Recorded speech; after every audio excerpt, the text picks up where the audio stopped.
Hello, and welcome to the River Cruising Masterclass. First of all, I just want to apologize in advance because I have just been missing for the last 4 weeks, and I will tell you, I have missed you all. I wasn't expecting that I was going to be gone this long, but life was lifing. I was headed out to, I've had a September is my biggest month for people who are traveling and making sure that they got everything ready. I decided to travel as well because I said, why not make my life super stressful? And it's just been so much fun. And I planned on recording before I left so that I would have an episode every week because I just want to let you know how much I appreciate when you guys listen, reach out to me, ask me questions about your trips. It makes me so happy. And then when I got back, I did a 2-week trip to France on the Rhone River, and I went on Riverside, and I was super excited to tell you about that. But again, we're doing alphabetical order for a reason. I have taken extensive notes, and I am ready to provide that. But if you were looking just for some quick photos, videos, I have them on my Facebook as well as our Facebook group, which is Cruising Better, Tips and Tricks for river expedition and small boats with Sydney. You can definitely check that out. But anyways, I digress. So today, if you are looking at the video, you can see that we are going to be talking about American cruise lines. A little different. We're going to step outside of Europe and move to America. This is one of the only cruise lines that just do American-based cruises. We're going to do a deeper dive onto American Cruise Lines. It's one of the leading U.S. river cruise and small ship cruises. If you are a curious traveler and you're one of those first-time cruisers but you don't want to leave the United States, I'm going to walk through these 15 essential questions about American Cruise Lines. We're going to cover what makes this cruise line unique, the onboard vibe, the food, the destinations, and any latest updates. So welcome aboard American Cruise Lines, and I hope you get everything you want from this journey. So the first question is, what makes American Cruise Lines unique? And it's pretty obvious. It stands for all American, and it is that in every sense. It is the only cruise line that is American owned and operated, with 100% American crews, ships that are built in the United States, sail exclusive U.S. itineraries. And that means when you're cruising with American Cruise Lines, every port is domestic. You won't need a passport for these voyages, and it is very much focused on that. The dress code is, not the dress code, but like what the staff are wearing is very much, early 40s, 50s. It's very old school in that thing of it. And it has a hometown service. It's very much focused on the U.S. history and that culture woven into each trip. Another big selling point is going to be the small ship cruising philosophy. Their motto is small ship cruising done perfectly. It is intimate, it is personalized, it is on comfortable ships with an average of less than 200 people. It's going to be cozy and attentive, and there's not going to be the large mega ocean liners. It has the largest fleet of U.S. small ships, which is over 20 vessels sailing in 35 states. That is a point I want you to focus on. They don't just do the Mississippi. There are so many unique excursions and cruise itineraries that they do, but it is a different feeling, and we're going to get into that. So personalized service and inclusivity is part of the ACL brand. It's an all-inclusive vacation. You are going to get all of your meals, your beverages, Wi-Fi, gratuities, and at least one excursion in every port covered. And they even include a pre-cruise hotel night and transfers that are included in your fare. So they're really trying to focus on making sure that you have no extras that are included in it. They're not going to nickel and dime you on board. There's no casinos, specialty restaurants, no surprise add-ons. Everything is taken care of when you are on this. Lastly, American Cruise Line focuses heavily on American heritage and scenery, and that in itself is one of those unique things. It's going to design a showcase surrounded by the heart of the USA. It has rich history, natural beauty, and each trip is going to do a new slice of America that you might not thought about when it comes to sailing. You can do an Alaskan glacier, you can do New England lobster bakes, you can even do like the swamps of Florida. They have, American Cruise Lines lets you discover the United States in a way that very few can, which is a mix of luxury and local charm with a proud American twist. So this is kind of those high level things of what makes American Cruise Lines unique. And let's talk about who would appreciate this cruise the most. So the ideal audience for American Cruise Lines is going to be older. It is a very mature client. They're well traveled. You are going to be very much focused on a relaxed but enriching trip. It is going to be very much focused on people who don't want to travel internationally because of the long flights, but still want to unpack once and not have to worry about anything. One of my clients basically had I can speak. I had one of my clients he was 74, and he felt younger compared to everyone else on the Mississippi cruise. So many of the cruisers are going to be in their 70s and 80s, couples, solos. You're going to be very much focused on that clientele. So it is a great trip, but also understand that the aging skews a lot higher than on a European river cruise. But what's nice is that American Cruise Lines handles a lot of those problems with ease. So if you have accessibility issues, if you are worried about going on a trip because you can't, you have mobility problems, they're very equipped to handle all of those, not only on the ship, but on the excursions. So just be aware of that. And they have elevators on board and things of that nature. So it is going to be a lot more accessible than the European counterparts. So the atmosphere on board is going to be very friendly, low-key, geared towards people who love history, culture, and scenery. Like over the nightlife, there's going to be no formal dress codes. It's very much someone who enjoys like a Mark Twain lecture on the Civil War battlefield before you go and visit Gettysburg. So I don't know if I would recommend this for first-time cruisers unless it was something that you were really interested in. If you were a huge history buff and you wanted to go through a certain area and this is the best way to do it, I might recommend it, but I think this is for more of an experienced cruiser who might understand what cruise ships look like, how this is different, and how it kind of plays out that way. As it is, it's popular around those who have done a European river cruises or luxury ocean cruises and now want to see their country in more depth without having to be on a bus the whole time, every day, changing your hotels all the time.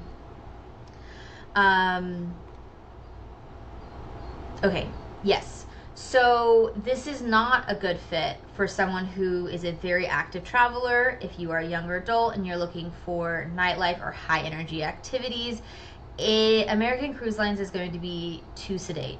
There's no children's programs, there's no flashy attractions. It's going to be very much focused on seniors, history enthusiasts, or anyone who wants a peaceful, culturally rich travel experience without leaving the United States. This is who this program is perfect for. And so what is that onboard atmosphere like, right? We've kind of talked about it already. It's warm, it's relaxed, it's very much focused on, I guess the best description would be friendly, upscale country inn, just one that floats on the water. Just like you would say for a river cruise in Europe, it was a boutique hotel. This is going to be a country inn because they are focused and digging into the theme that this is the American Midwest to South. It's very Southern charm and things of that nature. So when you think about that, that is what you're going to see. As we've talked about, there's only 100 to 180 guests on most sailings. And so you are going to have a very family-like feel to cruises, and the staff will know your name by day 2 or 3.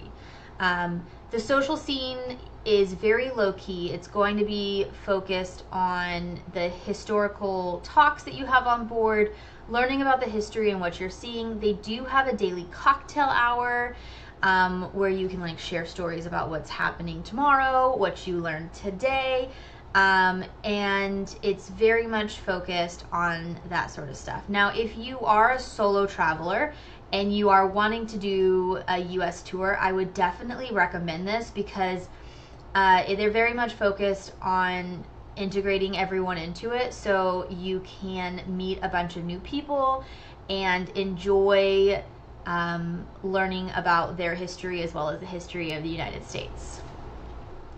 But as we've talked about, the pace is going to be very relaxed, unrushed. There's no need for those formal attires. Most entertainment is going to end at 9 p.m. So if you are a night owl, you will probably feel a little underwhelmed by what you have, but you do have a full day of sightseeing, so an early bedtime is not an awful thing. I personally go to bed at 9:30, 10. I say that as I am recording this at 11 p.m., but sometimes life doesn't happen the way you want it to. I had a meeting tonight with Rocky Mountaineer, and so I promised myself I would finish this podcast before I went to bed tonight. I digress. I apologize. So another hallmark of the vibe of American Cruise Lines is going to be enrichment and regional flair. So they're going to do really unique activities that are based on the location you're going to. So if you're doing the Mississippi, you're gonna have those jazz nights. They also have like a lobster bake or a seafood broil. If you're doing they have which is one of those cruises that I actually think is a really cool one that they offer, is they do all the cods. So you can go out of Boston and you do Cape Cod, you do all the other like little towns or little islands, beach towns. What is Martha Stewart's, or the private island over there? Anyways, Martha's Vineyards. It goes there. So that's an interesting one, and that's one of those things that you do on that trip. Now, in terms of the ships and accommodations, they are rapidly modernizing and expanding their fleet, which is great. My parents did an American cruise 15 years ago, but they were also in their 50s, and the only cruise they had done before that was Carnival, and it was a huge change. I wasn't a travel agent at the time, so I couldn't warn them about what to expect from a river cruise when you've gone from mass market cruises to a river cruise. But they are modernizing and making their fleet a lot more, up to date, a lot more of those little personal touches. A modern riverboat. We have a classic paddle wheeler. They also have their coastal ship, which is what I was talking about, that does the cods. But they're very much focused on making it a little bit more sleek, clean lines and things of that nature. One thing that a lot of my clients have said about American Cruise Lines, though, is how spacious the rooms are. American Cruise Lines actually has some of the largest in the industry, ranging from 250 square feet to up to 600 square feet. In terms of that, if you compare it, most European river cruises for a French balcony is going to be 120 for Viking, and then on average like 150 square feet. So they've got an extra 100 square feet in their rooms, and that's just starting out with those basics. So it's a spacious, casual, elegant flair, and it has a lot of extra room for you if that is something that you like. It does have the floor-to-ceiling sliding glass doors, and everything is going to be very large for a cruise, which is something that I do love. So yes, basically most of the American Cruise Line ships are going to have 5 to 6 decks on them, which is why you have the elevators, and they're going to have a lot of airy, bright lounges with panoramic windows. They have their dining room, open seating. However, there's no swimming pool. And I will tell you, their competitor on the Mississippi has an infinity pool that is amazing.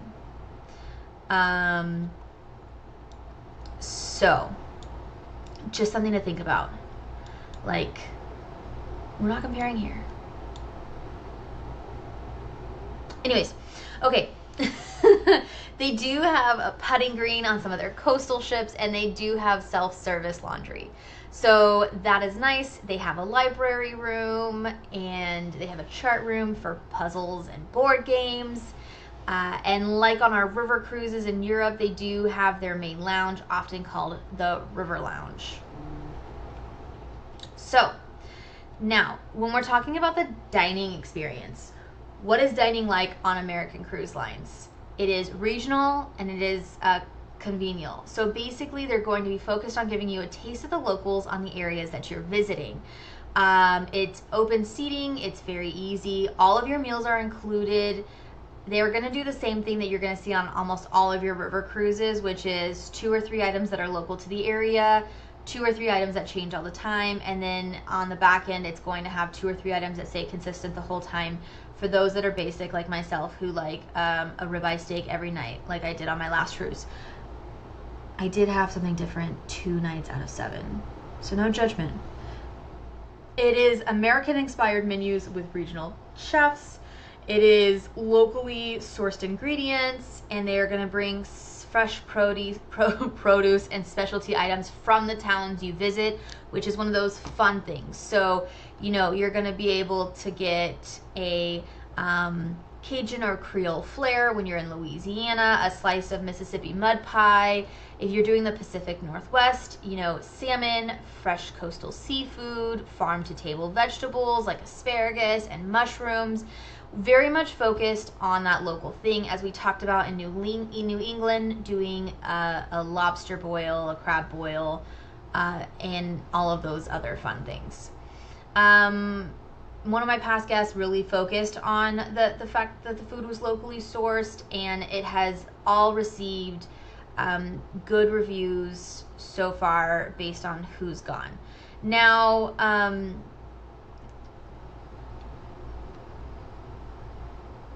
there isn't a lot of buffet cruising. It is all plated restaurant service, so you don't have to worry about that. And then, all right, so onboard entertainment and activities. So you might be wondering, what are you actually going to do on the ship? As I have told you with river cruising, you don't have as much on board as you do that you're going to locations that you want to see. I make the argument with the ultra mega cruise ships that we have now is that they have become the destination. Whereas with smaller ships, your expedition, your river, your small ship cruising, your destination is the destination. The ships are a means to get there, and a lot of them have great things on them, but they're not going to keep you as entertained or as flashy, oh my God, there's a million things I have to see in 5 days as some of those ultra mega cruise lines. So they're going to do so American Cruise Lines is going to do a lot of edutainment. So basically education, entertainment, classic fun. It's going to be a lot of enrichment lectures and experts on board, really much focused on like historians, naturalists, regional experts, maybe a river historian. They do have an Alaska expert if you do an Alaskan cruise with them. So that's a great thing. I will say that they also are allowed to go into Glacier Bay, which there's only 12 or so river cruise companies that can go, or not river cruise lines in general that can go into Glacier Bay because they've been given that permit. That's the word I'm looking for. Now, they will have some intimate performances by musicians and local entertainers. So they do have some of that some nights. It's not going to be crazy. It's not going to be a party. But you can do that. So just to provide an example of what that looks like, it could be a local jazz or blues museum if you're in New Orleans, a Mark Twain impersonator in Missouri, and maybe some folk dancers or storytellers in Alaska. So those are just some ideas of some of those things that are offered, and it might be something that you are interested in. And so daytime activities is, besides the enrichment and lectures, American Cruise Lines also has some classic cruise activities that they add if there's some free time. Beanbag baseball has been very popular on their stuff. You also have, bingo, and they do cooking demonstrations as well. They do have tours of the bridge on sailing days, which I always enjoy learning about.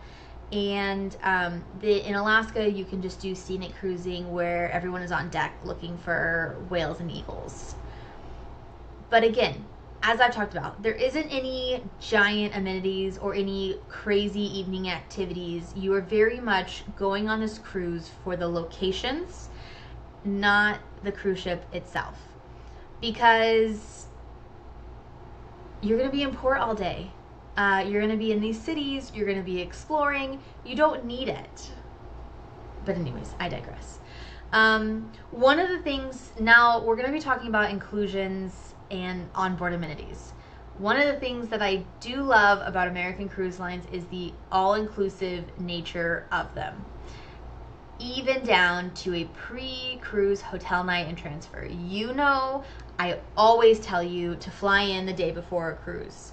I literally just had a client during September whose flight got canceled, and if they did not go a day early, they would have missed their cruise through Spain. It's an amazing cruise with Azamara, but we have that in place because Mother Nature knows no bounds. Everything can happen. You never know what is going to happen, and flying just sucks these days. It's life. You got to do things that you don't want to do to get to the thing that you want to do. And I want to travel, and I have to deal with flying, and we all do. But I'm here as the travel professional to be able to support you. Like my clients who had their flight canceled, I was able to call and get a better flight than what was being offered to them because I did the research to find the best flight that could work for all 6 of them and the destinations that they were going to, because they were all starting at different locations. But that pre-hotel night and transfer being included in the fare is just really nice. And it makes it easy so that you can relax and get comfortable where you are before hitting on to your cruise. Excuse me. It includes all of your meals and snacks, your beverages, the shore excursions. As we said, at least one shore excursion in each port, complimentary. But there also are some premium excursions. So very much like Viking, where you get one in each location, and then you can upgrade to a premium if you would like. Internet is included. It is Starlink, so you have good stuff there. You have all of the enrichment talks, your housekeeping, and your gratuities and port charges are all included in the cost. So once you pay for your cruise cost on this one, there's very little that is not included. And so that is something that we're really excited about. Okay, so as we've talked about, the destinations that American Cruise Line goes to is not just the Mississippi. And I think that surprises a lot of people because that's the only thing they think about when they think of United States river cruising. See, the first thing I thought of. I had to do research. I'll be honest, that's life, right? They have a lot of diverse itineraries and regional experiences. So I talked about at the beginning, I love the Cods. I'm just calling it the Cods. I would love to do the Cods. That's what I would do as a fall foliage cruise. I feel like that'd be beautiful. They do, the Mississippi, there's both the lower and the upper, so all the way up to Minnesota. And you can do the Columbia and the Snake River, so that's the Pacific Northwest.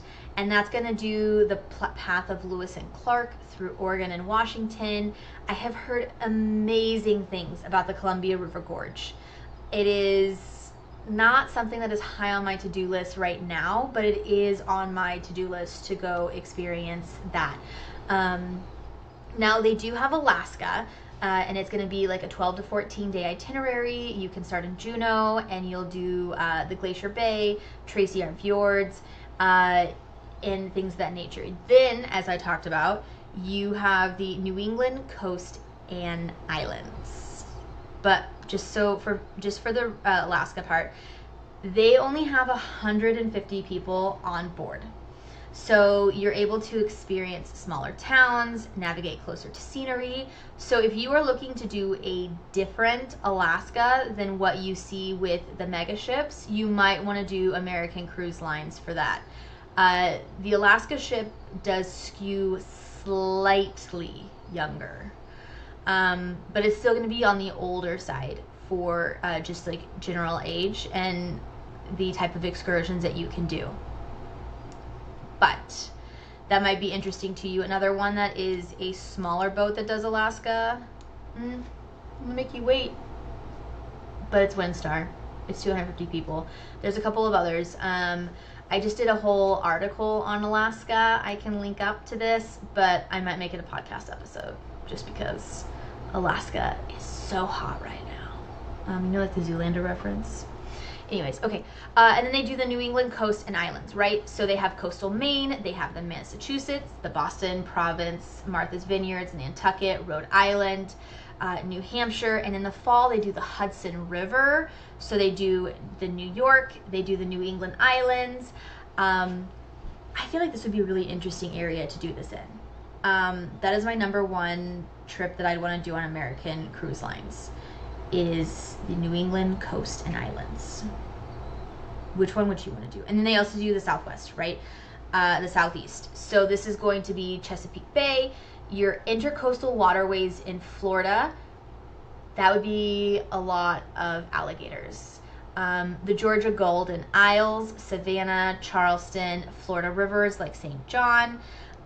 They also have something called the Great Rivers of Florida. So these trips are going to delve into the Revolutionary and Civil Wars, Southern plantation culture. It's going to do horse-drawn carriages and wildlife refuges. They do the Great Lakes and Upper Midwest. So another Viking does the Great Lakes as well. But they have their new coastal catamarans, and that's going to be able to do Lake Michigan, Huron, and Superior. So that might be an interesting one for people to do. It also includes Mackinac Island, which I have a client who is obsessed with Mackinac Island, and he has gone like 3 times. We did the entire Great Lakes. You can do all 5 with one of the other cruise lines. And then we did a 2-week trip through Michigan, which is absolutely gorgeous. We did a week in Mackinac Island and then went down to Traverse City and things of that nature. And then the Pacific Northwest, which is going to be the Puget Sound and San Juan Islands. So these are some of the areas that they go through, and I'm sure you are just as shocked as I am with how many options they have. I would love to know. You can message me on Instagram, on Facebook, through the Facebook group, on which cruise you would want to do on American Cruise Lines. If you're listening, I'd love to know. You can also comment on this episode. I would I'd be interested to see what part of the United States you haven't seen yet that you would love to see. Okay. So, we've gone through where they go. Now, this is where it's going to get interesting. Value for money is the next question, right? I told you we're asking all the same questions about all the different cruise lines. American Cruise Lines is more expensive than you'd think. You're thinking it's local, I don't have to worry about it, but you're paying for everything being American made, right? So a typical 7-night American cruise line runs from $3,500 to $5,500 per person, depending on the region and the season. This is just high level math, right? So basically, as we've talked about, it's all inclusive, right? So that's going to include your drinks, excursions, gratuities, the hotel night before, and transfers. You are going to be paying for an American members on board the ship.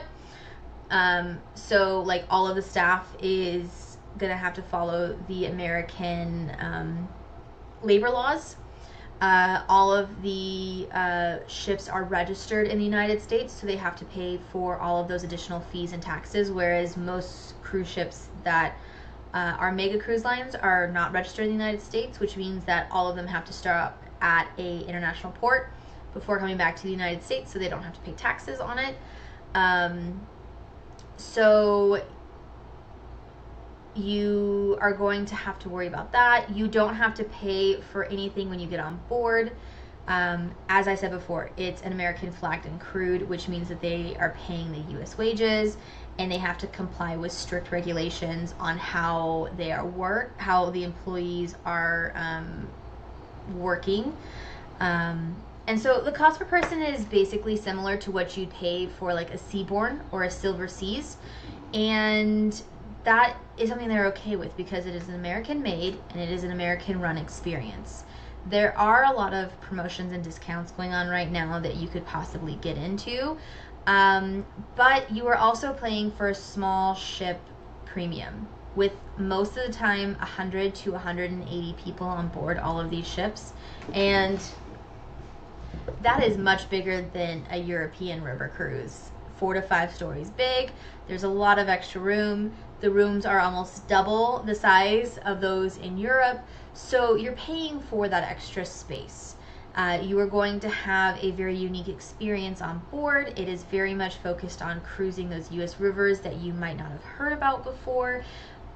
But a value is that you don't have to fly overseas. There's no currency exchange.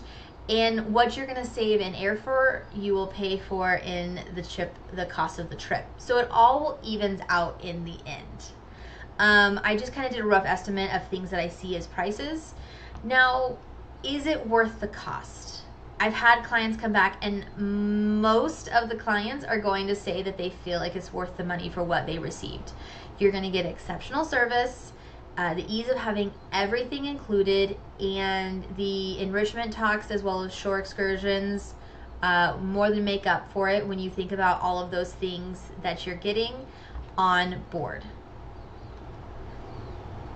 Now, just because I like to play devil's advocate, here are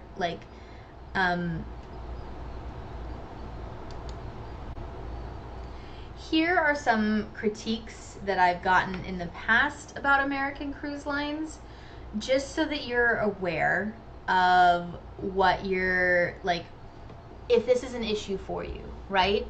But I do want to say that these are all negligible if this is a trip that you were looking at doing. The first one is entertainment is pleasant, but not lavish, right? But we've discussed this. You're not going to be getting a lot of entertainment on these sort of ships because the location is the experience that you're experiencing. The ships, while new, aren't ultra luxurious. They're not going to have the chandeliers or the marble because that's not the American like value point. It's going to be more, as we said, you know, like a boutique inn. Like I'm very much imagining just like a cute little bed and breakfast in the South where everyone's like, welcome y'all. That is what they are envisioning for their brand, and so that is how they decorate their ships. And those are the two like highest critiques that I get on it.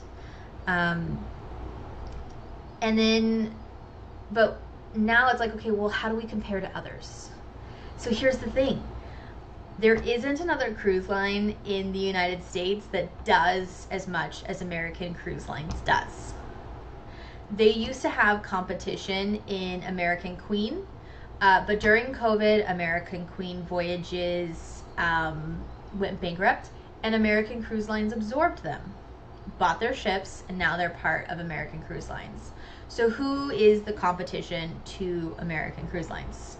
So the biggest one that you've heard of and will probably surprise you is Viking. So Viking does the Mississippi and the Great Lakes. So American Cruise Lines has competition for the Mississippi and the Great Lakes when it comes to Viking. Another cruise line that you probably have never heard of is Uncruise, and that is going to be something, and they sail in Alaska and the Pacific Northwest. Those are the two major competitors. There's no one who does the Cods. There's no one who does the Hudson or Florida or in a lot of those other places. So if these are things that you want to see, American Cruise Lines is how you're going to see it. And they have that product and they know exactly what they're doing with it. So let's talk about some trip highlights from top rated features from my clients' favorites. The first is the intimate personal touch. There is very much a standout where cruise members know your names and your preferences. The captain sometimes joins you for meals. The cruise director is always making sure that you have everything you need. And so they're very much focused on those high touch points. The rooms, huge, right? We've talked about this. Spacious staterooms, comfort on board. They're very roomy and comfortable. So that's perfect on that front. There's a daily cocktail hour and socialization, a complimentary cocktail hour and hors d'oeuvres each evening, enrichment and learning. You have the onboard activities and lectures, storytelling, and things of that nature. And then, so you have those sort of things to look forward to for this sort of destination. Now, okay, so that was kind of our overview of American Cruise Lines. And when you think of American river cruising before this presentation, I'm pretty sure the only thing you thought about was the Mississippi. And I'm here to tell you that American Cruise Lines does more than the Mississippi.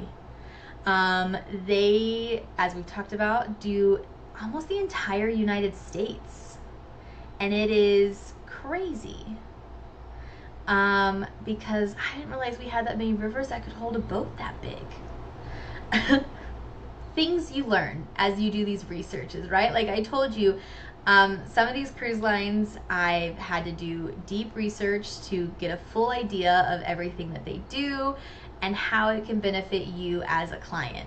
I have had clients go on these cruises. I have, as a Mississippi, the Snake, as well. I want someone to go on the Cods. I'm just calling it the Cods. But it is a great experience if you know what you're getting into. It is not going to be flashy. It is going to be very much focused on the history, American culture, and things of that nature. So if this is something that you're interested in, I'd love to help you out. If you have any questions about this cruise line, let me know, and we can kind of figure out the best way to set things up for you. And I would love if you would message me on Facebook, on Instagram, on our Facebook group, that's this podcast, River Cruising Masterclass. Cruising Better, tips and tricks for river expedition and small ships with Sydney. I'd love to know what you think, or what river or part of the country in the United States that you would want to do a river cruise on. Anyways, thank you so much for listening in, and it has been so great to talk to you today. I promise this month you will have an episode every week. September has been a month. Anyways, I hope you have a wonderful day, and I will talk to you later.